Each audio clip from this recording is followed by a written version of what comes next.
Today, the Minnesota Department of Education announcing it was a victim of a global cybersecurity attack. The initial investigation found that 24 Department of Education files were accessed. Now, these files contained information about roughly 95,000 students who were placed in foster care throughout the state. 5 students who took a particular Minneapolis Public Schools bus route, and other personal data about students. Tonight, cybersecurity expert Sai Huda joins us to discuss the possible impacts this breach could have and what organizations can do to protect themselves from these threats. Sai, thank you for taking the time to talk with us. We appreciate it. Thanks for having me. First off, is this something that is growing because it appears to be becoming more and more common, or are we just hearing about it more often? What's the deal there? Unfortunately, it's a trend because the bad guys have realized that schools and their suppliers have weak defenses, and there's a lot of data that they can go after. That data is very valuable in the dark web. For example, medical records, you can sell for $250 a pop. Driver's license information, $150 a pop. So it's a financial motivation for these bad guys, unfortunately. And who are these bad guys? The bad guys are primarily criminal gangs. They're individual groups. A lot of them are Eastern Europe, Russian-sponsored, and other parts of the world, including Iran, for example. And unfortunately, it's money most of the time, but a lot of times they're sponsored by our hostile adversaries.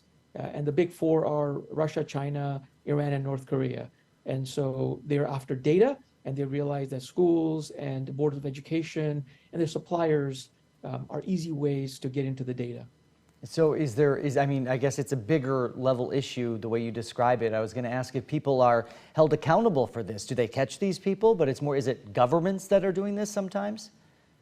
Sometimes it's a government also. So they have actual units that try to identify targets. For example, parents who may be working in critical jobs or working for the defense sector. And so if they get into the school, steal the parents' credentials, and the parents reusing the same credential at their employer as they did to get into the student system, then it's easy pickings, for the bad guys to use that same credential. So it's a big deal. And really what schools and others should be doing is they should be complying with NIST Cybersecurity Framework, which is a federal standard. It requires 108 controls. Unfortunately, most schools haven't done that. And then parents have to be vigilant also. And this isn't just impacting schools here in Minnesota. We've seen it locally, right in Rochester, and now with the state education department, but other places, it's happened to hospitals and other organizations as well. Is there a bigger concern here, depending on what the organization is? Great question, absolutely. So, schools are obviously targets, very vulnerable, but other nonprofits, hospitals, for example, and with healthcare, it could be a life and death matter. So imagine if certain procedures aren't able to be done, or the ER is shut down because of a ransomware attack. That could affect lives. So this is really a time for us to all pay attention to the fact that we're all digital. We've all got to play a part. Parents should not be using like password 123456. 23 million people use that. That's not good cyber hygiene. They got to pay attention to their kids, whose identity could be stolen, and they wouldn't know the impact for years. And then employers have to really step it up and put a proper defense in place and comply with NIST cybersecurity framework and have the proper defense in place. Do you think people, organizations are getting the idea that they do need to take action here? And is our government doing anything to stop this? The government's trying to do their part. For example, CISA, part of DHS, is putting a lot of alerts.